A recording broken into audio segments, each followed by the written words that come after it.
I'm Tim Newton, and I'm joined today by Lynda Houk. Lynda is the Executive Director of the Vera Bradley Foundation for Breast Cancer. And let's talk about your day-to-day roles. What do you do with the Vera Bradley Center Foundation? Vera Bradley Foundation for Breast Cancer, we are a fundraiser and we raise money for breast cancer research.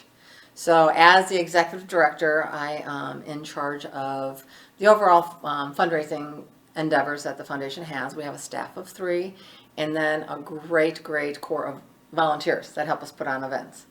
Last year, we were able to raise $2.5 million for breast cancer research. Which we're very excited about. That goes to our total of $25.7 million that we've been able to give directly to researchers that are doing phenomenal stuff. I want to get back to how you got to your current role, but let's start back in I won't say the old days, in the former days. In the former days. You were in these halls at the Krannert School. How did you wind up at Krannert, and what did you learn during your time at Purdue? I chose Purdue, one probably because my sister was here, and I loved. In the beginning, I thought I wanted to be an accountant, and I decided that nope, that's not what I wanted. But I loved calculus, and I loved the technical side, so that's why I chose industrial management with industrial engineering, because I'm very an analytical thinker, and I like that part of the business. I think with what I learned here at Krannert was a good core, from financing to marketing to relationships and management, leadership. I think that is what's helped. I grew from, and the different opportunities I had, and it really gave me a good foundation to start where my career is now. After you left Krannert, you went into a career. You started off in sales, correct? Yes.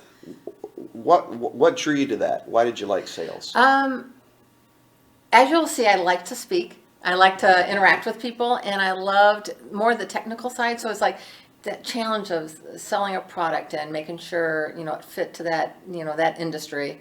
I'm a people person, so I like the sales side of it, which is actually how I started getting involved in my community. I wanted to be very active and make a difference in my community. So the sales was great. I met a lot of business people, a lot of networking.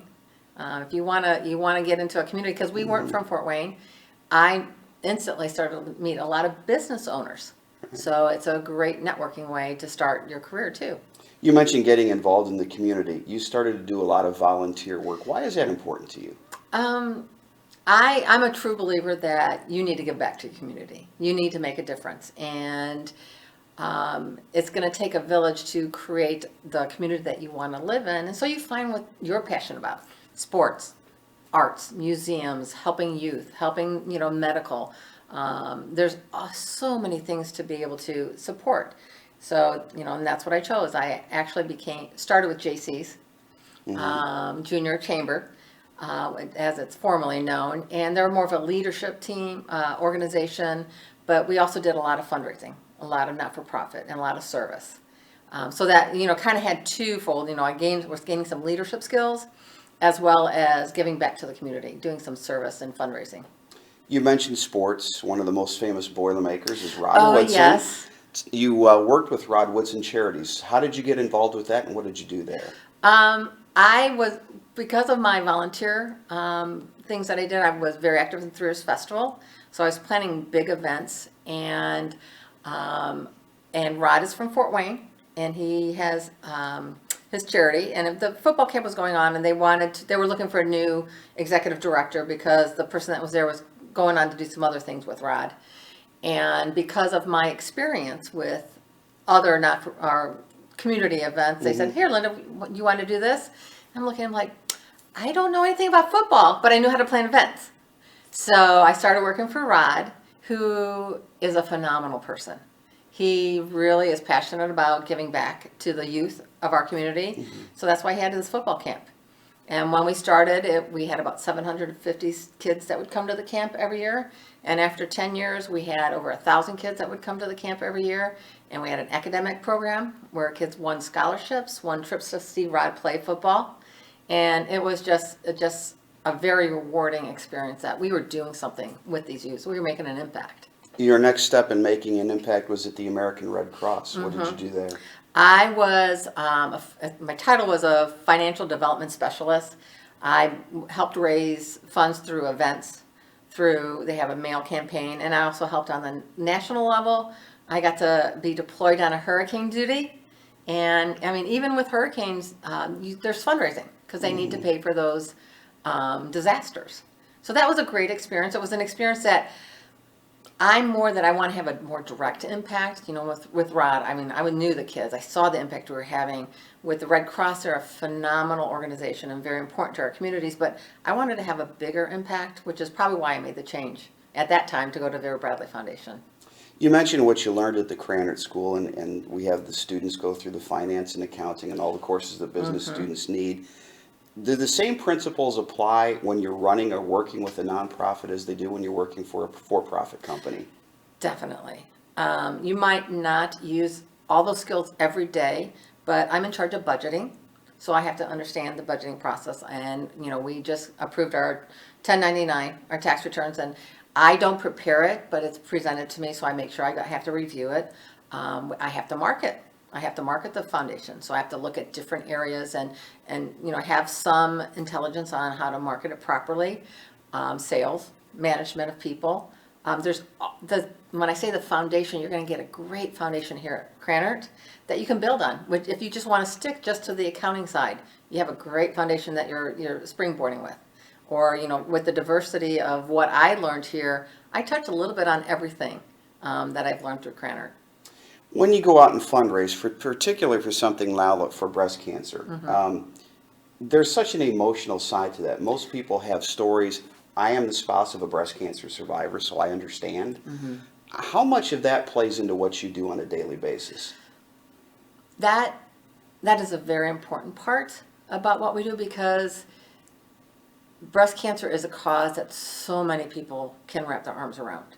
And when we discuss about what we're doing and the difference we're making, it makes it real for that person.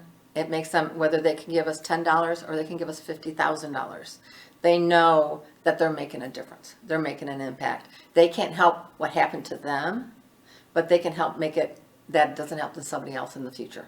And that's what we're working on is, yes, we know breast cancer is here. We know people are having treatment right now. It's improved dramatically over the years, and it has been because of research.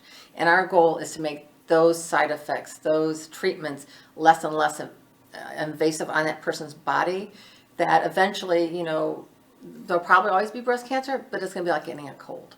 It's like, okay, we can treat this. We can fix this. We can carry on with this. Back to your career for a second. We tell our students all the time to try to find their passion, find what they're interested in and pursue that. When did you know that this kind of work was your passion? How did you find that? I have to say it was working with Rod Woodson. If you saw the impact, it was hard work. We're planning this 4-day camp. We're trying to get 15 to 18 NFL players in. We have 750 kids that we're responsible for. We have the coaching, we have the water, we have the medical. It's the detail that went involved. And then you're on the football field and you're seeing this little 10-year-old looking up to a linebacker and just in awe, or listening to Rod speak to the students and telling them, you are a student athlete and student is first. And just seeing them, just watching them and just soaking it all in and saying, it's like, okay, I made this impact. Or, have a parent come up to you and say, if it was, my son did this during school last year because of what Rod told him. It's like, okay, 1, 2, 3 kids, we've made an impact. And it just gets under your skin. And so you're wanting to do more, and I've always had a passion for impacting youth. And it just started just multiplying. And so I'm fortunate, not working in the not-for-profit world. It's not for the profitable. You do it because of something you gain from it. But it is so worthwhile because you are making a difference in somebody's life. Tell me about the foundation now in terms of any particular signature events. What are the big things that you're working on? Oh, this is fun. We are in the process of planning. It's called the Vera Bradley Foundation Classic. It is the largest women's amateur golf and tennis fundraiser in the country. We will have a 4-day event where we'll have 80 tennis teams, 107 golf teams participate.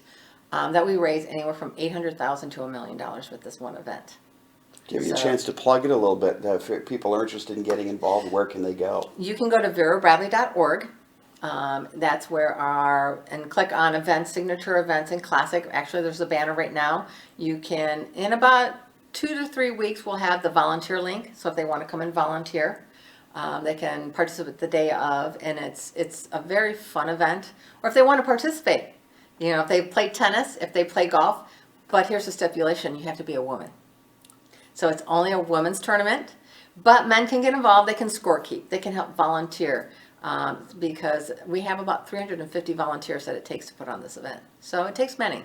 I have the sense that you wake up every day and get out of bed with a purpose and a real sense of happiness. You seem to love what you do. I love what I do. I love the people I work with, because the women and men that I work with are just as passionate about what we're doing.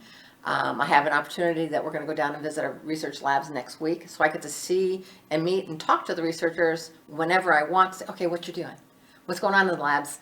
And so it makes you feel great about what you're doing daily. And it's not easy. It's a lot of work. I mean, it's like, yeah, I'm happy. And it takes a lot of work, a lot of planning, a lot of detail, but getting through those times when you know that you're making a difference is wonderful. Well, Lynda, we thank you for all the work you do with the Vera Bradley Foundation, and thank you for coming back to Craner. We appreciate it. Thank you for having me. For Lynda Houk, I'm Tim Newton.